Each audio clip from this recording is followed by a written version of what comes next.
Análisis del patrón de macrocriminalidad, violencia basada en género en el bloque norte de las AUC con fundamento en las consideraciones de la Sala de Justicia y Paz del Tribunal Superior de Bogotá en sentencia del 20 de noviembre de 2014.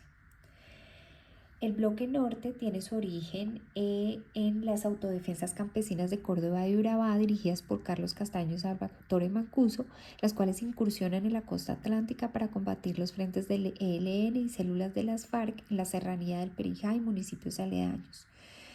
En la década de los 90, con la confederación de los grupos de las autodefensas en las AUC, se conforma el bloque norte al mando de Rodrigo Tobar Pupo, alias Jorge 40, para operar en el Cesar Magdalena, Guajira y Atlántico, al cual posteriormente se adhieren las autodefensas del sur del Cesar, con el objetivo de la oposición política y militar al aparato armado subversivo. El área principal de influencia del bloque norte son los departamentos de Atlántico, Guajira, Magdalena y Cesar, y ocasionalmente desarrolla operaciones en Córdoba, Sucre, Santander, norte de Santander y Bolívar. La estructura del bloque norte está compuesta por 14 frentes conformados por 4.759 miembros al mando del comandante Rodrigo Tobar Pupo, alias Jorge 40. La sentencia identifica las relaciones del bloque norte con la fuerza pública, la clase política y la financiación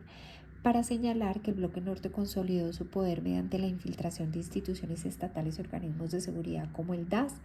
y también a través de relaciones con congresistas y exgobernadores de la costa caribe vinculados con el grupo paramilitar, lo cual fue develado en el fenómeno conocido como parapolítica.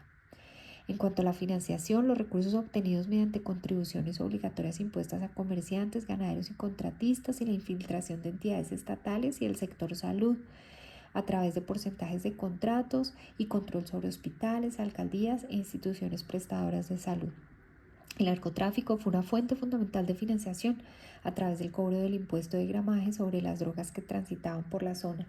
actividad económica que se mantuvo hasta la desmovilización del bloque. La desmovilización de 2.215 integrantes del bloque norte se dio en el año 2006 a través de dos fases en zonas de ubicación temporal en los municipios del Copey y Valledupar en el departamento de Cesar. Estos desmovilizados entregaron 625 armas, 378 granadas y 99 radios portátiles. En cuanto al patrón de macrocriminalidad, violencia basada en género, la Sala, si bien reconoce que esta comporta entre sus expresiones la violencia sexual que puede ser ejercida contra hombres, mujeres e integrantes de población LGBTI, consideró que es necesario señalar que en escenarios de conflictos internos e internacionales esta violencia se ejerce de manera preferente contra las mujeres y en ese sentido la Sala limitó su análisis solamente a los casos en los que las víctimas son mujeres. En cuanto a la costa caribe colombiana, señaló la Sala que existe un especial rol de la mujer en una sociedad reconocida como matriarcal, en el que la mujer tiene un máximo valor representativo en la sociedad y en la familia. Por tanto, la violencia histórica ejercida en su contra por distintos actores tiene su origen y finalidad en diversos componentes relacionados con la valía de la mujer por parte de los propios agresores, quienes entienden tal violencia como una fuente importante de empoderamiento de la organización armada. La Sala estableció tipologías de violencia basada en género, como el acceso carnal violento, la esclavitud sexual, la prostitución forzada, los actos sexuales abusivos, la esterilización forzada y los abortos forzados. Señaló la Sala que el bloque norte utilizó la violencia basada en género y la violencia sexual como herramientas sistemáticas de guerra, control social y dominación territorial, prácticas que se fundamentaron en una visión del orden social basada en roles tradicionales de masculinidad y feminidad, convirtiendo a las mujeres en objetivos estratégicos del conflicto armado. La violencia sexual, por su parte, se empleó para someter a la población civil, disciplinar integrantes, humillar al enemigo, generar terror e imponer autoridad. Estas conductas fueron generalizadas, sistemáticas y planificadas, constituyendo graves violaciones a los derechos humanos y al derecho internacional humanitario con características de crímenes de lesa humanidad.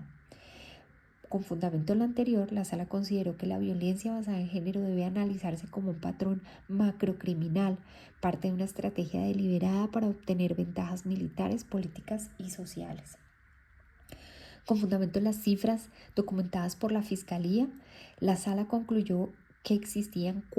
645 hechos de violencia basada en género documentados, de los cuales 162 correspondían al bloque norte. Estos hechos ocurrieron en zonas rurales de Magdalena y la costa Caribe mediante amenazas, uso de la fuerza, armas, incursiones armadas, retenes ilegales, convivencia forzada e intimidaciones. La Sala entonces relacionó un marco jurídico internacional con normas de derecho internacional de los derechos humanos, derecho internacional humanitario y derecho penal internacional. Como medidas de reparación, la Sala de Justicia y Paz ordenó en primer lugar la atención integral en salud a las víctimas mediante programas integrales de atención en salud física y mental, tanto para las víctimas como para su familia. Actos públicos de perdón y reconocimiento por parte de gobernaciones, fuerza pública y excomandantes condenados. Programas educativos para visibilizar la violencia basada en género.